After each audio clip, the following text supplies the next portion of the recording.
I still like to sketch. Illustrations by me. I know I do a lot of abstract art, but in order to be inspired for abstract art, I like to go around to natural things and sketch a little bit. Some rock formations, especially desert rock formations, I love them. You know, I like to do trees and roots and things. It just helps me develop some different techniques, some different ideas on what I could do, maybe some composition, maybe some different things that I want to do for an abstract piece because of the texture or whatever. That's where I get my ideas. So now listen, I love sketches. Usually when I see anybody's work, I like to see the sketches more than the finished piece. That's just what I like. I like that sketchiness much more than the finished work. So anytime I see an artist that I like and they're just sketching, I love to watch that. I love to watch the process of sketching and where they come up with their lines and things. It's very interesting to me. So to make it more interesting, I like to do a little wash in the background. Just prepare the page a little bit. And you can either do a solid wash, you could do many colors. I like to do a couple of different colors that kind of interweave with each other. And then I sketch on top of that. I think it gives it a little bit more interest. I'm going to show you that today. We're going to go through it. Let's get into it. So first, what I like to do is sometimes I like to just put a frame around the outside. I think it looks nicer in the book if you're going to do the wash if you have a little white frame around it. You don't have to do this. Sometimes I don't. Sometimes I just do the whole page, or I just do a little section of a page and kind of make it fade out into the white part of the page. That's fine too. But I usually like to do this little frame thing here. I soak down the entire page and I just start splashing color. Now, if I was doing this as a traditional watercolor, I would let some of this water dry a little bit. You just want like a sheen on the page. Just when you look at it at like an angle, you could still see a little bit of water on the page and then start going in with the watercolor. It helps it just stay in place a little bit more. It does spread out softly, but it stays in place a little bit more.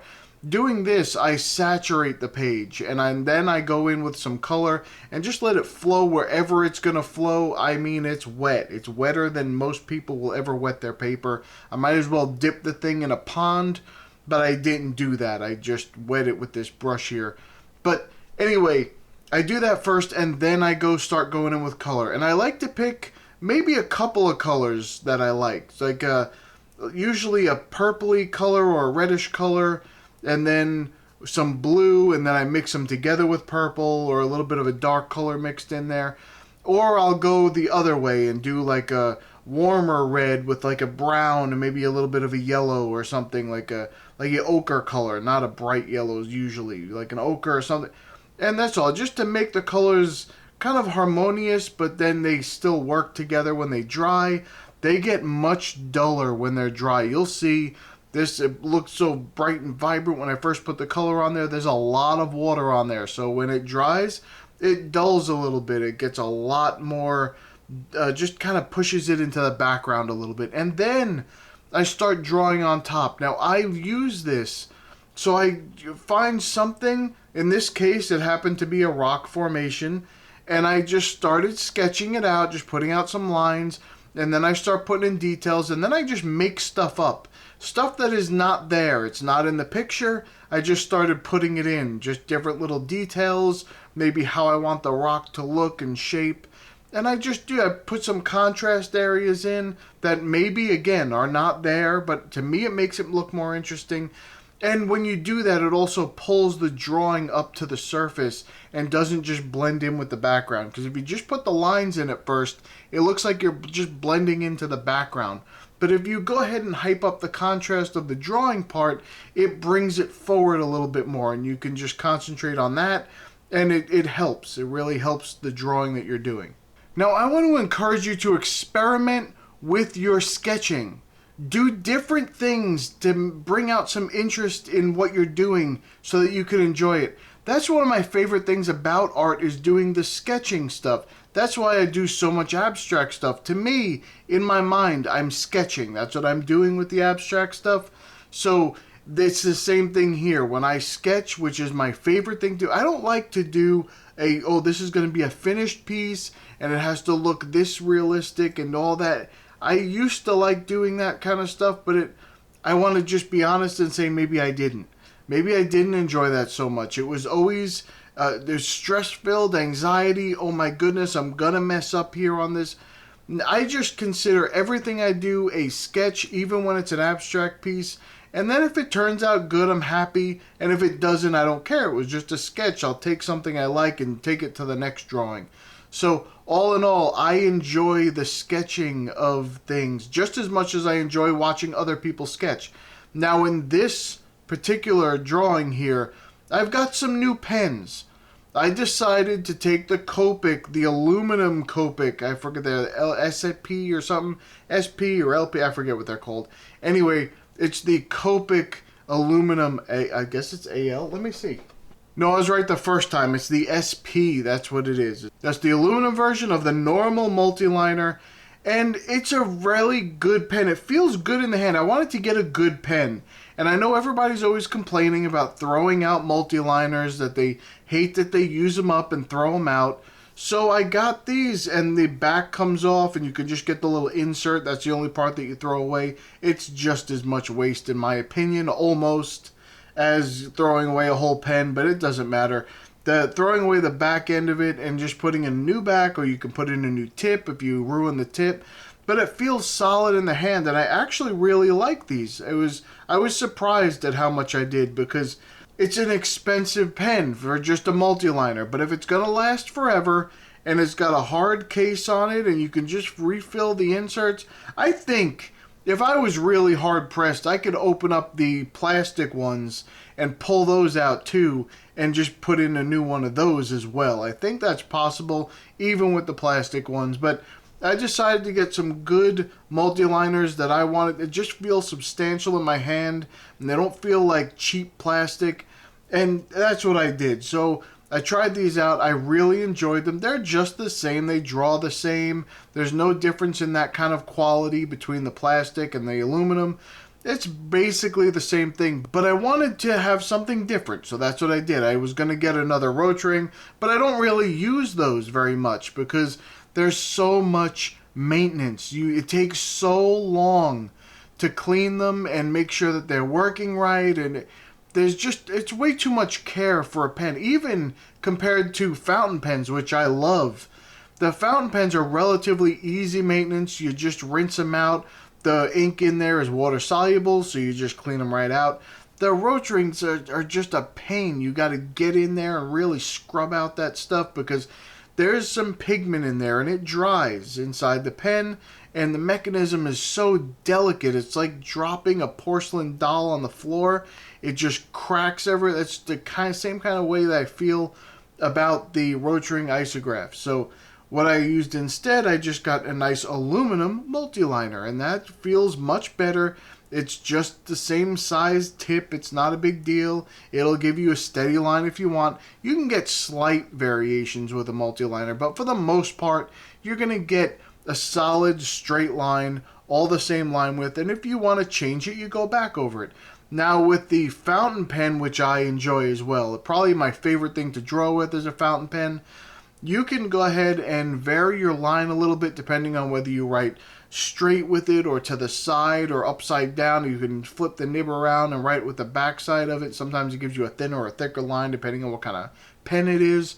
And then you can you can tune it. There's tuning with fountain pens. I didn't know that was a thing, but apparently it is. You can tune it to let out more ink or less ink, and just change the width of the same pen that you have, or push it in a little bit or pull it out a little bit and make sure the feed is just a little bit different and change it. You can do those things. I don't want to mess with my pens because I'll break them, but I did learn you can do that. I might buy a cheaper one than the ones that I have now, and just try that out and try bending it around a little bit. But all in all, they're just great pens to draw with. So the fountain pens, and now I have a multiliner that if I want to use something, get really fine lines, guaranteed that I'm going to get that fine line all the time, I use the multiliner, and it still feels like a really nice pen in my hand. I think I'm going to do a comparison between a regular multiliner and then a fountain pen and then the Rotring so that I can explain all the differences. Maybe in a drawing I'll use all three of them in a drawing separately, but in the same drawing, and that way you can see the different kind of lines and what I'm talking about. I have to get one of my Rotarings to work again. I don't know. It's been a while since I've even taken them out. So I'm almost positive I'm going to have to take one out and really scrub it and clean it before I could use it, put some fresh ink in it, and see how that works. But I'll grab a fountain pen, and occasionally I'll get a fountain pen that gets some ink stuck in it. But really, it's not the pen. It's that Noodler's Polar Black ink. That any pen that I have put that in, all of a sudden the pen starts sticking. All of a sudden, after a little while leaving it in there, it starts sticking. And I mean a little while by like a week. If I leave that Noodler's Polar Black in something for a week, it starts sticking. And I think it's messing up the inside of the pen. Now, on the outside of the container, it says, the ink bottle, it says that it'll help over time, that you'll use this in your pen over time. It'll make it flow better. They're lying. That's not true. I've found that every pen that I've put that in has started to get stuck after about a week. Even when I take it out, clean it, rinse it quick, and then put a different ink in and close it back up, it gets stuck again. There's something wrong with that ink. I don't like it. Maybe it's just the bottle I got. I don't know. But I'm telling you, that's never an ink I will ever put in a regular fountain pen again. In a brush pen, I love the actual color of that ink, though. That Polar Black ink is some of the most matte ink that I've seen. I love the way it goes down on the page. It goes down so flat. It's beautiful. I love it. But I just won't put it in my fountain pens anymore. Like a brush pen, definitely. I'll definitely put it in there. Actually, I have a brush pen. It's like a fountain pen brush pen. I don't know how that works. But anyway, it's a brush pen, and it works great in there. And that actually brings me to something, and because I'm talking about the different pens, and people always ask a lot of questions about them, but there's something that really bugs me, and that's when someone asks a question, and then the person who doesn't know the answer asks, why do you need to know that? I'll give you an example. Let's say someone is talking about a pen, and they say, okay, I want to know, is the front of the tip of the grip of the pen, is it ribbed, is it rubbery, or is it plasticky, or is it smooth? And then someone else chimes in and says, they answer the question. They act like they're going to answer. It's in a forum, a post, or a question on Amazon or wherever. And they go to answer the question and they say, I don't understand why you need to know that. It doesn't change the performance of the pen. The pen still writes the way that it writes, and it feeds this way, and it works really good. Why do you have to know? Whatever the reason is, the person's asking a question for a reason. Maybe they're a very tactical person. Tactile, not tactical. I keep doing that. It's a tactile person, and the way that they feel things matters. So when they're holding a pen, it has to feel a certain way, or they can't really write with it. It irritates the crap out of them.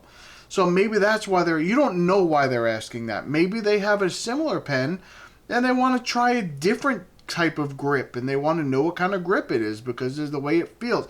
You don't know what the reason is. Maybe they have issues with their hands holding a pen and they need the extra grip. You don't know the situation they're asking the question for, so instead of answering it like a moron, just answer the question that they've asked. That would be a novel idea. If you could do that, that would help everybody. Just, oh, listen, this is what it actually is. But they didn't even know the answer. They don't even have the pen. They don't know whatever the case is, and they just, no, why do you have to know that? It's not. Shut up for a second, and just, if you have nothing to add to the conversation, don't add it. That's the point of the whole thing. That's how you move a conversation along. You have to know something and then add to it. You don't just go right against it. You have no idea what's going on anyway. There was this one time someone asked a question. It was about tracing paper. They're like, okay, if I use this tracing paper, is it light enough? Do I need a light behind it to really see through it? Or is it light enough where I could just put something down on the paper and be able to trace over it? And someone jumped in with this, like, oh, you should never trace. What are you doing with tracing paper? Learn how to be a real artist and just learn how to draw it, and then you won't need the tracing paper all the time. Just went at the person, but not even knowing what the issue was. Maybe the person isn't an artist. Maybe they were doing something for their kid's, like, 5-year-old birthday or something, and they were going to trace a little character that the kid liked and try and put it on a cake or something. You have no idea what they're doing. You just decided that you had some absolute moronic advice that you had to chime in and give that person. Just answer the question. Don't start a whole new conversation. Answer the question and move on. If you don't know the answer, please just shut your mouth. Stay out of it. That's the best way to do that. And just for the record, if that person ever finds this video and listens to it, here's what I want to tell you. There's nothing wrong with tracing. Trace away, everybody. Go get some tracing paper and trace whatever you want and transfer it to another piece of paper or whatever you're using it for. Because yes, while you can learn to sit there for an hour and a half to 2 hours just redrawing the same line and erasing it because it's wrong, and you will eventually get it right, but you would just like to get to the painting part. Maybe that's what you're trying to improve on, is a painting skill, and you're not going to sit there for a couple of hours when you don't have a couple of hours to try and draw a perfect thing. You're going to just want to paint. That's what you want to focus on. Just trace away, transfer it to a piece of paper and or a canvas or whatever, and start painting. There's nothing wrong with that.